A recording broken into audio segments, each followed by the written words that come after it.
कदाचित आपला आवाज हा विश्वास पाठक यांच्यापर्यंत यावेळेला पोहोचत नाहीये. गोपाळ तिवारीजी, मी आपल्यापासून सुरुवात करेल. यापूर्वीचे दोन महत्त्वपूर्ण जे विक्रम आहेत ते काँग्रेसच्या दोन्ही नेते मंडळींवरती आहेत आणि दोन्ही नेते मंडळींबरोबर आता तुलना होऊ लागलेली आहे ती पंतप्रधान नरेंद्र मोदी यांच्या कार्यकाळाची. गोपाळ तिवारी. विशालजी, आपलं या निमित्तानं खरोखर अभिनंदन व धन्यवाद देऊ इच्छितो आपल्याला की अनेक वर्ष ब्रिटिशांच्या गुलामगिरीत असलेल्या भारताला त्यांच्या गुलामगिरीमधून सुटका करण्यापासून, स्वातंत्र्य संग्रामापासून आज स्वातंत्र्योत्तर भारताची 75व्या वर्षाची वाटचाल पर्यंत जे एक वाटचाल आहे ती या निमित्तानं आपल्या माध्यमातून या राज्याच्या जनतेला देखील अधोरेखित होऊ शकेल. हे एक जर आपण सांगितलं तर दिवसमान किती काढले याच्यावर ही तुलना होऊच शकत नाही एकतर स्पष्टपणे.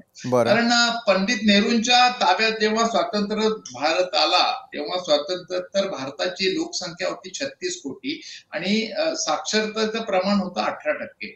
आज जर लोकसंख्या बघितली आणि साक्षरतेचं प्रमाण बघितलं तर ते प्रचंड वाढलेलं आहे. त्याचं श्रेय निश्चितच पंतप्रधान नेहरूंना द्यावं लागेल. नेहरूंच्या काळातला जो भारत होता त्यावेळेला नुकताच आपल्या देशाची फाळणी झाली होती, युद्धजन्य परिस्थिती होती, त्याच्यामध्ये आपल्याकडे साधन सामुग्रीची वानवा होती, आपण ब्रिटिशांवर अनेक वर्ष अवलंबून होतो, त्यामुळे अनेक समस्यांना आपल्याला तोंड द्यावं लागलं. त्याच्यानंतर जेव्हा भारताची उभारणी झाली नेहरूंच्या काळात तेव्हा साधारण आपली साधन संपत्ती ह्या सगळ्या गोष्टींची आपल्याला प्रतिष्ठापना म्हणजे स्थापना करावी लागली.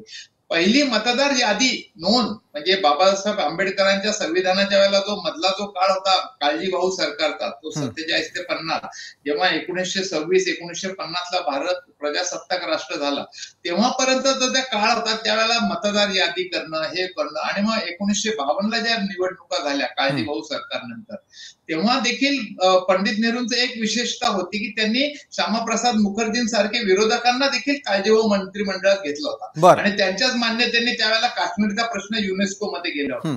मुद्दा असा आहे की ह्या सगळ्या वाटचालीमध्ये जेव्हा मतदार यादी झाली तेव्हा असं ठरलं होतं की मतदार कुणाला करायचं की जो कमीत कमी 1 एकर जमिनीचा जमीनदार आहे का, जो किमान जाती शैक्षणिक पात्रता चांगली आहे का वर्ण व्यवस्थेवर मतदान करायचं. ह्या सगळ्याचा उहापोह होऊन संविधानानं मान्य केलेला आपण एका व्यक्तीला एक मताचा अधिकार आपण त्यावेळेला लागू केला आणि मतदार यादी अनेक वर्षाच्या प्रयत्नाने ती त्या ठिकाणी यशस्वी झाली.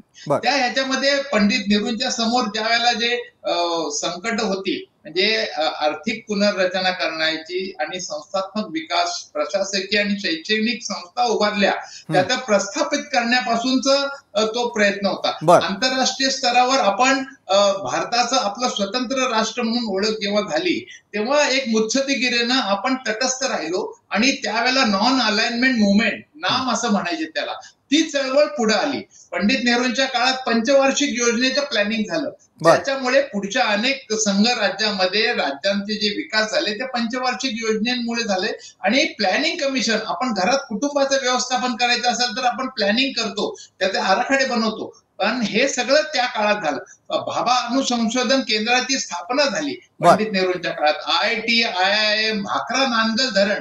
पंडित नेहरूंचं त्यावेळेला एक वाक्य आहे की आपण आपल्या देशात सर्व धर्म आपल्या आपल्या पद्धतीने श्रद्धे भावनेने नांदता येते, परंतु विकास मंदिर म्हणून भाकरा नांगल धरणाचं जे उद्घाटन आहे ते त्यांनी एका कामगाराच्या हस्ते केलं. म्हणजे आज असं त्यावेळेचे पहिले पंतप्रधान की ज्यांनी ते फीत कापायचं आणि उद्घाटन करायचं श्रेय स्वतः न घेता एका सर्वसामान्य कामगाराला वर बोलवून त्याच्या हस्ते ते उद्घाटन केलं आणि संविधानिक लोकशाहीसाठी अनेक गोष्टी त्या ठिकाणी केल्या. त्याच्यानंतर इंदिराजींनी त्यांचा पुढे वारसा चालवला.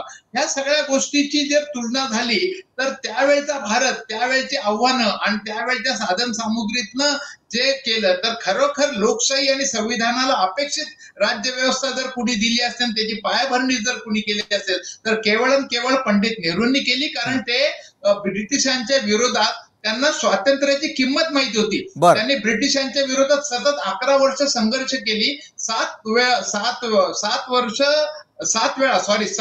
11 वर्ष जेलमध्ये गेले. म्हणजे जर त्यांची जेलमध्ये जाण्याची संख्या जर बघितली आपण, तर तो कालावधी जर होता तो 7 वेळा जेलमध्ये गेले आणि ते संपूर्ण जेलचा कालावधी 11 बरं, वर्षाचा होता. तोच विक्रम त्यामुळे कुठेतरी ते मोडीत स्वातंत्र्याची निघताना दिसतोय आणि तो जर आता मोडीत निघाला, एक विक्रम मोडीत आहे, दुसरा विक्रम मोडीत होण्याच्या मार्गावरती असताना मात्र या संदर्भातलं अभिनंदन भाजपचं तुम्ही करणार का? त्या मुद्द्याकडे मी येतोच, मात्र तत्पूर्वी विश्वासजी पाठक आपल्याकडे येईल. काय असतं की मोठे व्यक्तिमत्व असले किंवा तशा प्रकारच्या मोठ्या जबाबदाऱ्या असल्या तर मात्र कंपॅरिझन होणं हे साहजिक